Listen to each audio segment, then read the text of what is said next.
Hey guys, Rich here with a video on how to wire a 4-channel amp. So first thing I'm going to post, which will be right down below here, will be how to run the wires from your amplifier to here, how to pop off all the trim and whatnot, and holes to take throughout your car to bring the wires to this point. But from this point, what I'm going to tell you is how to wire up your 4-channel amp if you're doing a 4-channel, not a subwoofer, or if you're doing both. So let's start with the inside of the car.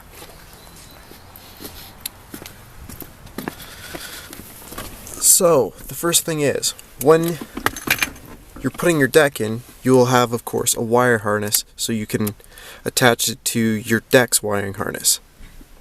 What will happen is you'll have white wires, gray wires, purple wires, and green wires. These pairs are actually for each speaker in your car.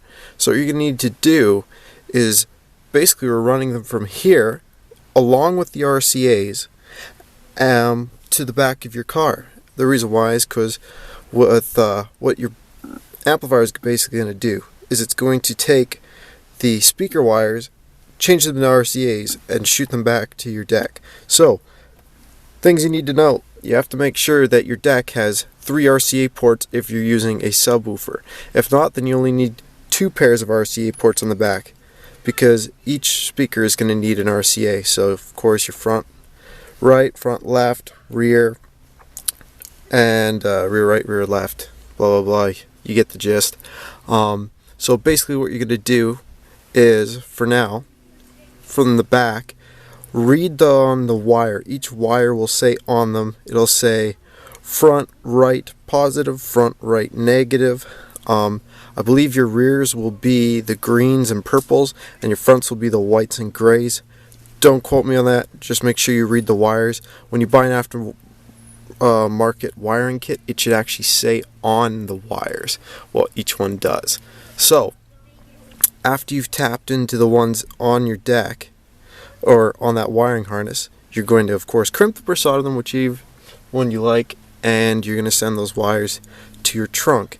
Now when you bring them back there, just follow your amp guide. It should come with a manual. If not, it'll say front right, and then you'll just put the positive and negative in there, front left, put the positive negative in there, and then it'll show you where to plug your RCAs in, and then plug them into the back of your deck. Another quick note for you: the best thing to do is make sure that you're doing it with 4-volt pre-outs. Once you do 4-volt pre-outs, you'll find that it's a little bit louder than 2.5 volts. That's why I actually switched my deck out to this one. Another tip for you, what I didn't explain in the other video: if you're running this much power to the back of your car, the best thing to do is on this side, run all of your power to the back, and then on that side, pop the trim out the exact same way I did with that video, but run that for your signal wires, meaning your RCAs and your speaker wires, so that way you don't have any interference at all. Just another good thing to get in the habit of. And from there, you can use the stock wiring from here up to, say, about 100 watt RMS is what I'd say. If your speakers are more than 100 watt RMS and your amp puts out more than 100 watt RMS, then what I would suggest doing is you start looking at running new speaker wire, maybe stepping it up. I think stock is 16 or 18 gauge in cars, and you might want to run 14 gauge to the back depending on how big they are. Just to give you an example, I'm doing a BMW right now with a friend, and he's got to use 14 because we're putting some really powerful Hertz speakers in there. So make sure that you see what you're running first. You might have to run new wiring from all of your speakers.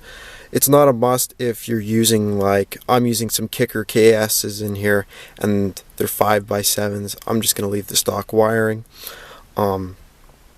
So yeah, once you get back to the amp, the other things you want to, of course, check out are the settings. Read up on your settings for high pass frequency.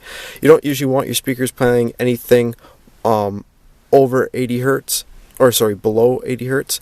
What you do is, if you have a V-Power pack, or I don't know which pack you're going to be using for amps, you want your subwoofer to usually play 80 hertz and below, and your speakers play 80 hertz and above. Some decks like this one, you can actually adjust that. So I hope this video helps you out. If you have any questions at all, feel free to message me. I'll quickly throw you back to my amp so I can quickly go over some of the wiring.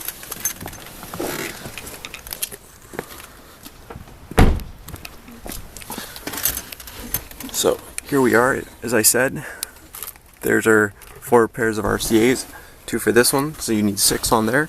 And as you can see, I've labeled each one, so that way, here's my left, right, and positive, negative, blah, blah.